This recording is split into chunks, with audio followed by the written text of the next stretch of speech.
E aí, já tomaram café? Então vamos lá, vamos falar um pouquinho de cardiomiopatias. O que é uma cardiomiopatia?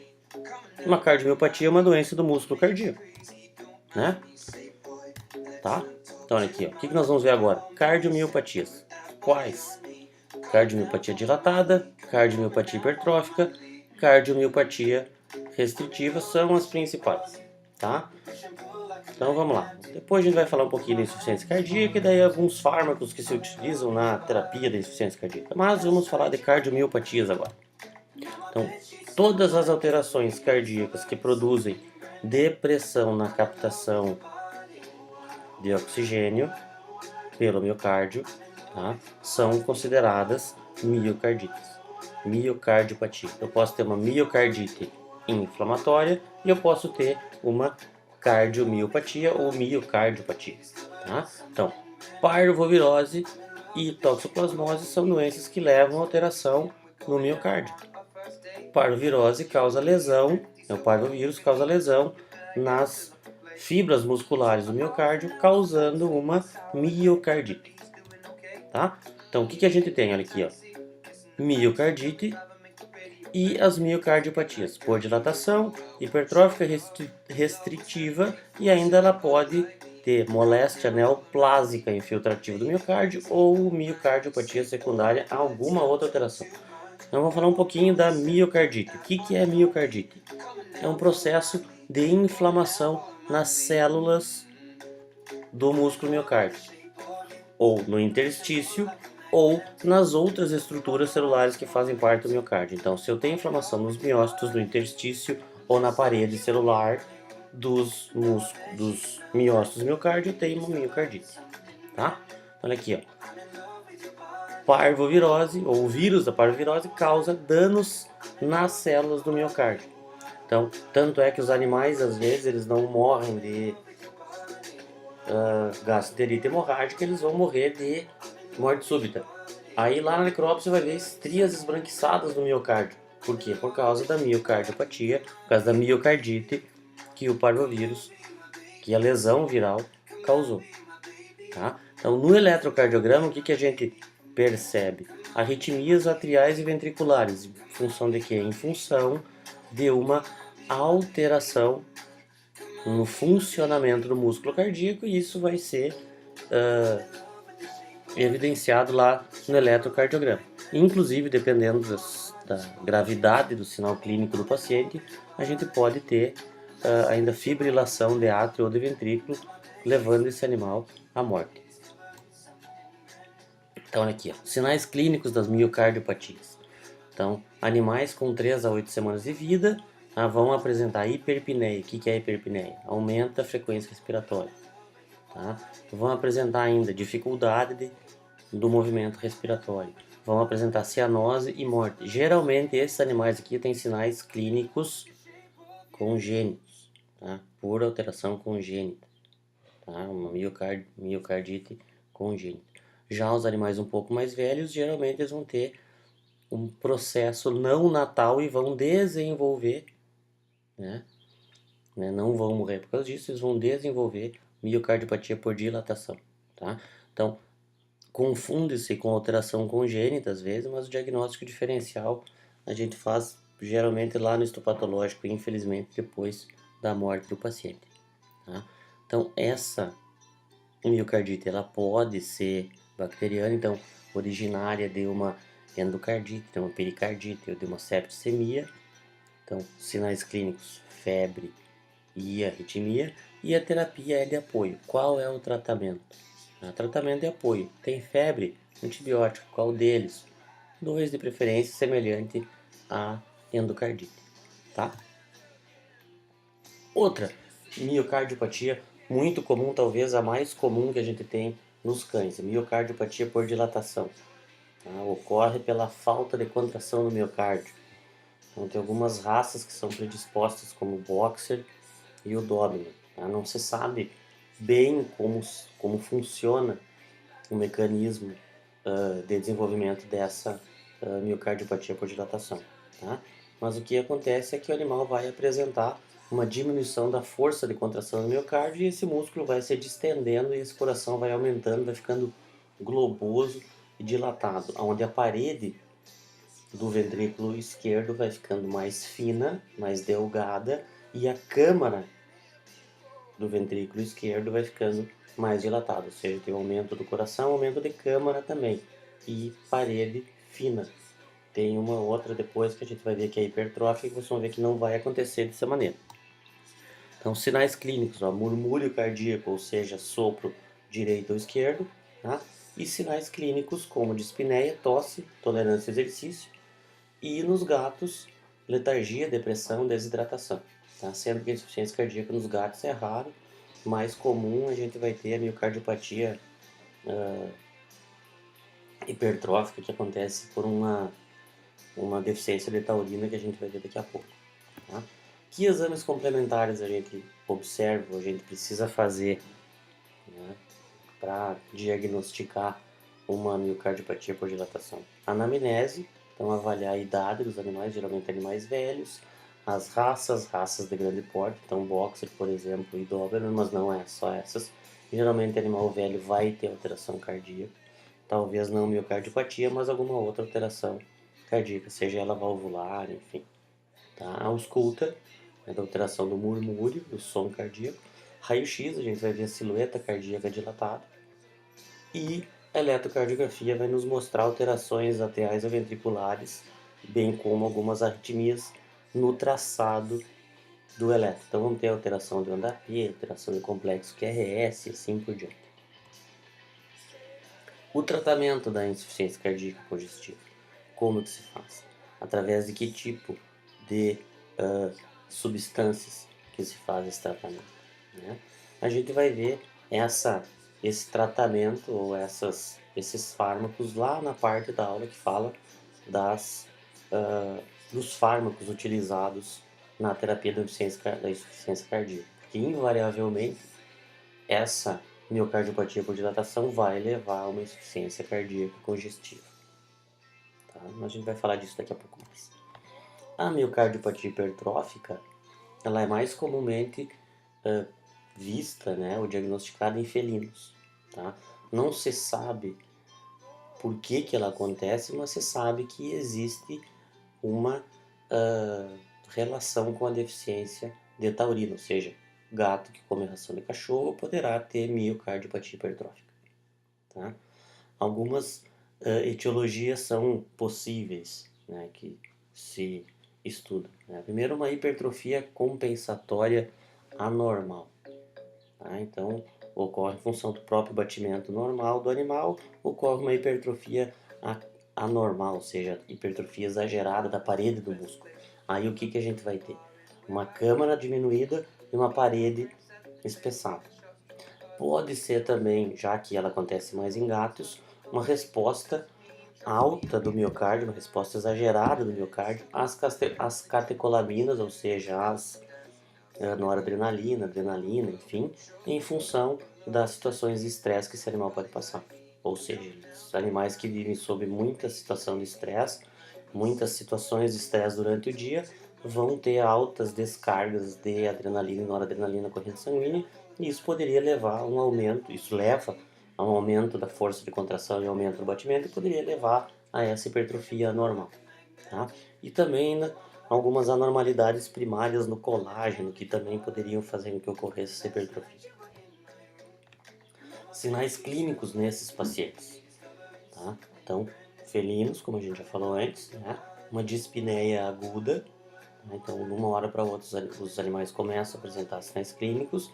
Então, dificuldade respiratória, anorexia, vômito, poderão haver casos de paralisia pélvica em função de que o sangue não vai oxigenar, né, não vai irrigar de maneira adequada os membros posteriores, tá?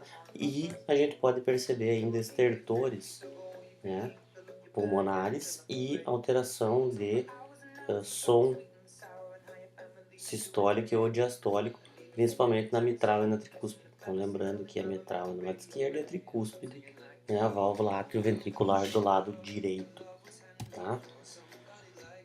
Então, olha aqui, ó. Comumente se apresenta paresia do membro torácico ou pélvico em função da diminuição da restrição da diminuição do fluxo sanguíneo, tá? Então aqui, alterações hemodinâmicas em função à restrição das câmaras atriais e ventriculares, ou seja, aumenta-se a espessura das paredes cardíacas, das câmaras cardíacas, mas a câmara em si diminui de tamanho. Com isso, a gente tem menor quantidade de sangue que entra e que, consequentemente, é ejetado, consequentemente, diminui a oxigenação tecidual dos músculos, e isso faz com que o animal tenha uma paresia, ou seja, ele tem sensibilidade, mas não tem tônus muscular, perde a força muscular. Tá? E essas alterações hemodinâmicas também fazem com que ocorra a formação de trombos pela própria alteração hemodinâmica, na alteração do fluxo. E esses trombos podem chegar até as ilíacas. Então aí o animal vai ter uma obstrução do fluxo e aí a gente pode ter extremidades frias, cianóticas, enfim, tá? Extremidades, membros posteriores e em alguns casos anteriores também.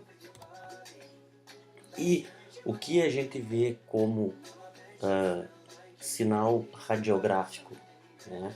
Então, como sinal radiográfico, a gente vai ter um coração em forma de coração de desenho animado, chamado Valentini's Heart, ou seja, coração dos namorados. O que acontece?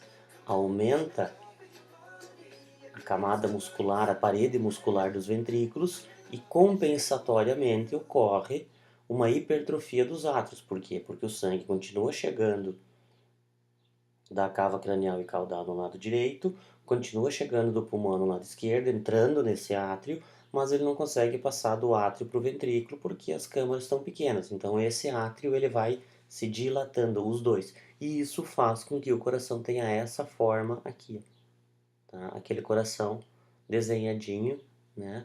Coração dos namorados, tá? A ecocardiografia vai me dar o quê?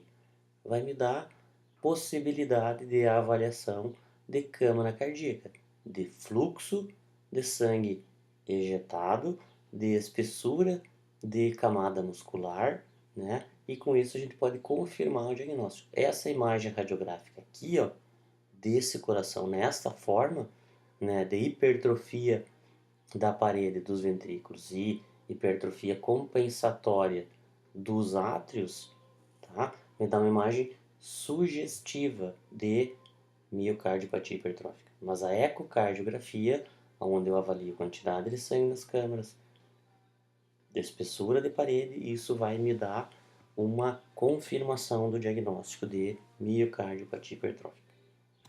Tá? Tratamento: furosemida para diminuir a quantidade de sangue, propanolol para diminuir as arritmias, né? Então, felinos pequenos ou de médio porte, 2,5 miligramas a cada 8 a 12 horas, e cães maiores eu posso usar uma dose maior, de 5 miligramas a cada 8 a 12 horas. Tá? Digitálicos, uso ou não uso? Não, não, não e não. Não uso digitálicos. Por que não se usa digitálicos em caso de miocardiopatia hipertrófica? O que faz os digitálicos? Eles aumentam a força de contração. Se eu tenho aumento na força de contração, eu vou ter um aumento na hipertrofia da parede, eu vou piorar o quadro desse animal. Ah, mas ele vai melhorar. Sim, ele melhora um pouco a situação hemodinâmica dele, mas isso é momentâneo. Eu vou estar melhorando a situação, a oxigenação e a circulação sanguínea por um tempo e depois eu vou estar contribuindo para o aumento da hipertrofia. Então, eu vou estar ajudando a evolução mais rápida do quadro clínico do paciente. Então, não se usa digitálicos, tá? Ó, por quê? Porque aumenta ainda mais a força de contração do músculo cardíaco. Tá? Então, não se usa digitálico em miocardiopatia hipertrófica. Outro tipo de miocardiopatia: miocardiopatia restritiva. O que é? Ela também acontece mais em felinos e ela acontece em função de uma fibrose do endocárdio, do subendocárdio ou do miocárdio. Ou seja, Se o animal apresentar uma miocardite, o processo cicatricial com deposição de fibrina nesse miocárdio pode levar a uma miocardiopatia restritiva. É uma moléstia, uma alteração infiltrativa, ou seja, ocorre infiltração de fibrose de fibrina no miocárdio, no endocárdio, e isso diminui a elasticidade desse coração. Ela pode ser primária por uma fibrose do endocárdio ou secundária por alterações neoplásicas ou infecciosas infiltrativas, como é o caso das miocardites. Tá? Sinais clínicos. Sinais clínicos de alteração cardíaca. Anorexia, vômito, hipotermia. Por que hipotermia? Pela diminuição da ejeção de sangue, irregularidade na frequência e no ritmo cardíaco, paresia dos membros posteriores. Tá? Terapia. A mesma da miocardiopatia hipertrófica. Furosemida para diminuir a quantidade de sangue, para evitar acúmulos de líquidos cavitários, e propanolol como meio de fazer com que o ritmo desse coração volte ao normal. Tá? A mesma coisa da miocardiopatia hipertrófica na restritiva. Eu vou usar digitálicos aqui? Não, não, não e não. Por quê? Porque aqui o músculo ele perde a capacidade de contração, ele perde a capacidade de elasticidade. Então, se ele perde a capacidade de elasticidade, não adianta dar digitálico, não vai aumentar a força. Eu só vou estar gerando uma hipertrofia desse músculo. Ainda eu posso ter miocardiopatia secundária, agentes químicos ou físicos. Que tipos de agentes químicos ou físicos? Então, químicos, olha aqui, ó. Doxorubicina, tá? Que é um fármaco que faz parte da terapia antineoplásica, né?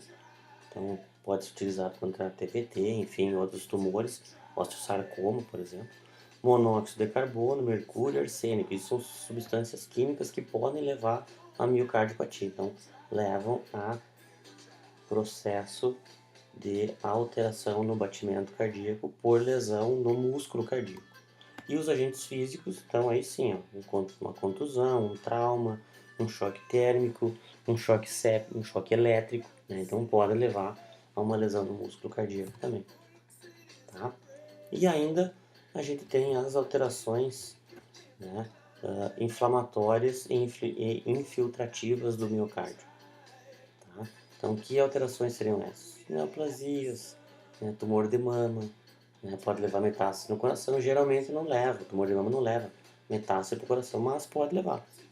E eu posso ter uma neoplasia primária no coração, né, como a gente falou antes, lá quando falava das alterações de pericárdio, né, a gente pode ter hemangiosarcoma, que leva a um hemopericárdio, né, pode ter hemangioma também, né, e metástases de outros tumores, bem como desses hemangiosarcomas também.